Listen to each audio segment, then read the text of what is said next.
ابتدا اس وقت کی ہے جب زمین و آسمان کی تخلیق ہو چکی تھی، پہاڑ اپنی جگہ جمع دیے گئے تھے، سمندر اپنی وسعت میں بہہ رہے تھے اور فضاؤں میں خاموشی چھائی ہوئی تھی۔ اللہ تعالیٰ نے اپنے فرشتوں سے فرمایا، میں زمین میں ایک خلیفہ بنانے والا ہوں۔ فرشتے حیران ہوئے اور عرض کیا، اللہ، کیا اب زمین پر ایسا مخلوق پیدا کریں گے جو فساد کرے اور خون بہائے؟ اللہ تعالیٰ نے فرمایا، میں وہ جانتا ہوں جو تم نہیں جانتے۔ پھر اللہ تعالیٰ نے مٹی اکٹھی کرنے کا حکم دیا۔ فرشتے دنیا کے مختلف حصوں سے مٹی لائے، جس میں سخت زمین کی مٹی بھی تھی اور نرم زمین کی بھی، سفید بھی تھی اور سیاہ بھی، اس لیے انسانوں کے رنگ اور مزاج بھی مختلف ہوئے۔ اللہ نے اس مٹی کو پانی سے گوندھا اور کئی سال تک سڑا، یہاں تک کہ وہ بچتی ہوئی خشک مٹی بن گئی۔ پھر اللہ نے اس مٹی کو اپنے قدرتی ہاتھوں سے ایک کامل انسان کی شکل میں ڈھالا۔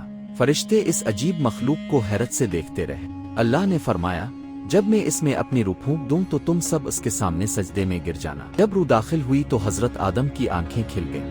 انہوں نے اپنے رب کی قدرت کو دیکھا اور الحمدللہ کہا۔ فرشتے فوراً سجدے میں گر گئے، مگر ایک مخلوق ابلیس نے سجدہ کرنے سے انکار کر دیا۔ وہ جنات میں سے تھا مگر فرشتوں کے ساتھ عبادت کرتا تھا۔ تکبر اور حسد اس کے دل میں بھر گیا اور اس نے کہا، میں آگ سے بنا ہوں اور یہ مٹی سے۔ یہ الفاظ اللہ تعالیٰ کی بارگاہ میں گستاخی تھے۔ اللہ نے فرمایا، نکل جا تو راندہ درگاہ ہے اور تجھ پر قیامت تک لعنت ہے۔ اگر جاتے جاتے ابلیس نے قسم کھائی کہ وہ آدم اور ان کی اولاد کو گمراہ کرتا رہے گا۔ حضرت آدم کو جنت میں رکھا گیا، جہاں نہ بھوک تھی، نہ پیاس، نہ گرمی کا خوف اور نہ سردی کی تکلیف۔ ہر طرف خوشبودار پھول، نہریں، میٹھے پھل اور پرسکون فضا تھی۔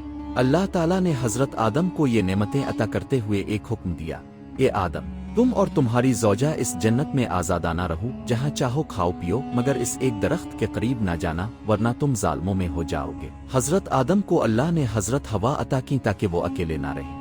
دونوں جنت میں خوش و خرم زندگی گزار رہے تھے، مگر ابلیس نے دل میں انتقام کی آگ سلگا رکھی تھی۔ وہ جنت میں چھپ کر آیا اور حضرت حوا کو بہکانے کی کوشش کی۔ اس نے قسم کھا کر کہا، میں تمہیں ہمیشہ کی زندگی اور نہ ختم ہونے والی بادشاہت کا راستہ بتاتا ہوں۔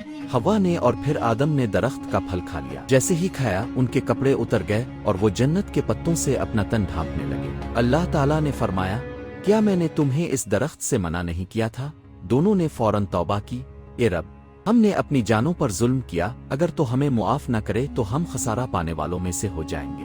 اللہ تعالیٰ نے توبہ قبول فرمائی مگر حکم دیا، تم سب زمین پر اتر جاؤ، وہاں تمہیں ایک وقت تک رہنا ہے۔ ایک دوسرے کے دشمن ہوگے، کبھی خوشی کبھی غم ملے گا، مگر جو میری ہدایت کی پیروی کرے گا وہ نہ گمراہ ہوگا نہ بدبخت۔ یوں حضرت آدم اور حضرت حوا زمین پر آتری اور دنیاوی زندگی کا آغاز ہوا۔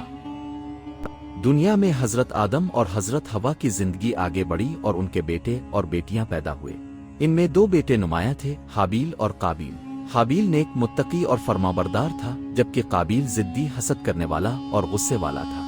اللہ تعالیٰ کے حکم کے مطابق اس وقت بھائی بہن کی شادی مختلف پیٹ سے ہوتی تھی۔ حضرت آدم نے حکم دیا کہ قابیل کی شادی حابیل کی جڑواں بہن سے اور حابیل کی شادی قابیل کی جڑواں بہن سے ہوگی، مگر قابیل کو اپنی جڑواں بہن زیادہ پسند تھی اور اس نے انکار کر دیا۔ حضرت آدم نے فیصلہ اللہ کے حکم پر چھوڑا اور کہا کہ دونوں قربانی پیش کرے، جس کی قربانی اللہ قبول کرے گا وہی حقدار ہوگا۔ حابیل نے اپنے بہترین اور صحت مند دمبے کو قربانی کے لیے پیش کیا، جبکہ قابیل نے خراب اور بوسیدہ اناج لایا۔ اللہ تعالیٰ نے حابیل کی قربانی قبول کر لی۔ آسمان سے ایک چمکدار آگ نازل ہوئی اور اس نے قربانی کو جلا دیا۔ قابیل کا دل حسد اور غصے سے بھر گیا۔ اس نے اپنے بھائی کو دھمکی دی، میں تمہیں قتل کر دوں گا۔ حابیل نے جواب دیا، اگر تم میرے قتل کے لیے ہاتھ بڑھاؤ گے تو میں تمہیں نہیں ماروں گا، میں اللہ سے ڈرتا ہوں۔ مگر قابیل کے دل سے حسد اور بغض ختم نہ ہوا۔ ایک دن اس نے اپنے بھائی کو تنہا پا کر حملہ کیا اور اسے قتل کر ڈالا۔ یہ زمین پر پہلا قتل تھا۔ قتل کے بعد قابیل حیران کھڑا سوچتا رہا کہ لاش کے ساتھ کیا کرے۔ اللہ نے ایک کوے کو بھیجا جو زمین کا ایریچ کر مٹی اڑانے لگا۔ قابیل نے دیکھا اور سیکھا کہ مردے کو زمین میں دفن کیا جاتا ہے۔ اس نے اپنے بھائی کی لاش دفن کی، مگر دل میں شرمندگی اور خوف بیٹھ گیا۔ اللہ کے حکم کی نافرمانی اور قتل جیسے بڑے گناہ نے قابیل کی زندگی بدل دی۔ حابیل کے بعد حضرت آدم اور حضرت حوا کے دل غم سے بھر گئے، مگر اللہ تعالیٰ نے انہیں ایک نیک بیٹے سے نوازا جس کا نام حضرت شیس رکھا گیا۔ حضرت شیس نہایت پرہیزگار اور نبی تھے۔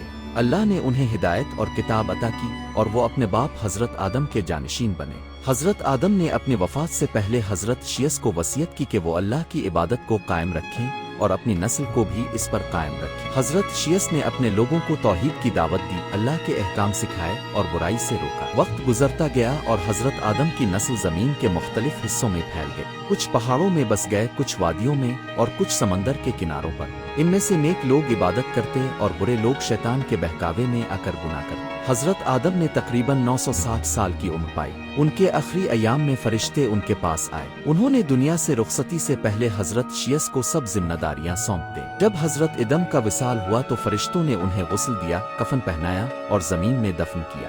یوں انسانیت کے پہلے نبی اور باپ کا سفر ختم ہوا، مگر ان کی تعلیمات ہمیشہ کے لیے رہنمائی کا چراغ بن گئی۔ آج پوری دنیا کے انسان حضرت آدم اور حضرت حوا کی اولاد ہیں اور قیامت تک سب کا سلسلہ ان سے جڑتا رہے گا۔